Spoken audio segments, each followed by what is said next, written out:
como funciona a separação dos três poderes no Brasil. Olá pessoal, bem-vindos ao canal. Aqui vamos falar sobre política brasileira de forma clara, sem complicação, mas com profundidade.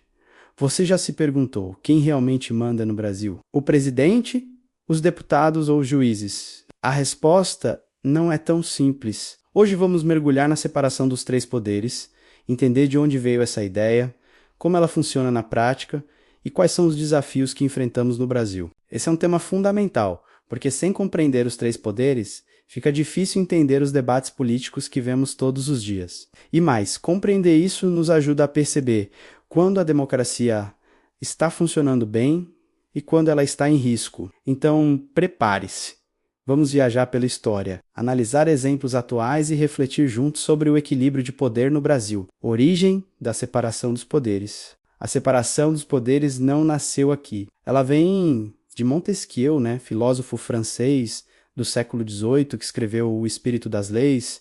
Na época, a França vivia sob o absolutismo, reis que concentravam todo o poder, sem limites. Montesquieu observou que quando o poder se concentra em uma única pessoa ou instituição, os abusos são inevitáveis. Por isso, ele defendeu que o poder deveria ser dividido em três funções: executar as leis, criar as leis e julgar as leis. Essa ideia influenciou diretamente a Constituição dos Estados Unidos em 1787 e mais tarde a Constituição brasileira. No Brasil, a primeira Constituição, de 1824, já falava em divisão de poderes, mas ainda havia forte influência do imperador. Só com a Constituição de 1891, após a proclamação da República, é que começamos a aplicar, de fato, esse modelo. E a Constituição de 1988, que temos hoje, consolidou essa separação como um dos pilares da nossa democracia. Ou seja, não é apenas uma questão teórica, é uma conquista histórica que molda o funcionamento do Estado brasileiro até hoje. Os três poderes no Brasil: o executivo é responsável por governar e administrar. No nível federal, quem exerce esse poder é o presidente da República, junto com seus ministros. Nos estados, os governadores; nos municípios, os prefeitos. Mas o que significa administrar? Significa transformar leis em ações concretas. Por exemplo, quando o Congresso aprova uma lei criando um programa social, cabe ao Executivo organizar os recursos, definir regras e garantir que o programa chegue até a população. Outro exemplo: obras de infraestrutura, como rodovias ou hospitais públicos, só saem do papel quando o Executivo decide priorizar e executar. O Executivo também tem instrumentos próprios, como medidas provisórias e decretos, que permitem agir rapidamente, mas há limites.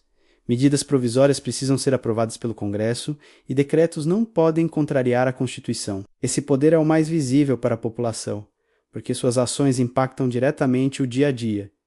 Legislativo. O Legislativo é o poder que representa o povo e os estados. Ele é formado pelo Congresso Nacional, Câmara dos Deputados e Senado Federal. Sua função principal é criar leis e fiscalizar o Executivo. Exemplo: quando o Congresso aprova uma reforma tributária ou barra um projeto do governo, eles estão exercendo seu papel. Além disso, o Legislativo tem poder de investigar, como nas comissões parlamentares de inquérito, as famosas CPI. Um exemplo marcante foi a CPI da Covid, que investigou ações e omissões do governo durante a pandemia. Isso mostra como o Legislativo pode atuar para fiscalizar e trazer transparência. O Legislativo também tem papel crucial em momentos de crise, como nos processos de impeachment, quando decide se um presidente deve ou não continuar no cargo judiciário. O Judiciário é o guardião da Constituição. Ele é formado por juízes e tribunais, com destaque para o Supremo Tribunal Federal. O STF, sua função é interpretar as leis e julgar conflitos. Exemplo: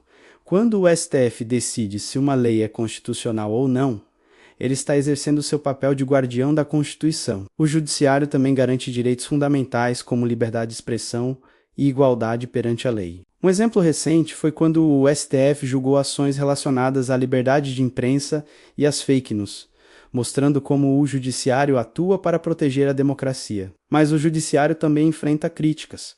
Muitos dizem que há excesso de ativismo judicial. Quando juízes acabam tomando decisões que influenciam diretamente a política, equilíbrio e tensões, Na teoria, os três poderes são independentes e harmônicos, mas na prática, tensões constantes. O executivo pode contestar decisões do judiciário. O legislativo pode barrar projetos do executivo. O judiciário pode anular leis aprovadas pelo legislativo. Esses conflitos não são sinais de fraqueza, mas sim parte da democracia. Eles mostram que nenhum poder é absoluto. Por exemplo, quando o Congresso derruba uma medida provisória do executivo, está exercendo seu papel de fiscalização. Quando o STF decide sobre a constitucionalidade de uma lei aprovada pelo legislativo, está garantindo que a Constituição seja respeitada. Essas tensões geram debates sobre ativismo judicial, sobre governabilidade e sobre representatividade, mas é justamente esse jogo de forças que mantém o equilíbrio democrático. Sem tensões, teríamos concentração de poder. Com tensões, temos democracia viva, desafios atuais, apesar da teoria ser clara. Na prática, o Brasil enfrenta desafios, polarização política. Muitas vezes os poderes entram em choque por disputas partidárias, judicialização da política. Cada vez mais decisões políticas acabam sendo tomadas pelo judiciário. Crises institucionais, momentos em que os poderes entram em conflito aberto, gerando insegurança. Exemplo, durante processos de impeachment, vemos claramente como os poderes se enfrentam. O legislativo decide, o executivo é julgado politicamente e o judiciário garante que o processo siga a Constituição. Outro exemplo, debates sobre medidas provisórias que são barradas pelo Congresso ou questionadas no STF. Esses desafios lhe mostram que a separação dos poderes precisa ser constantemente defendida e fortalecida. Democracia não é algo dado, é algo que precisa ser cuidado todos os dias.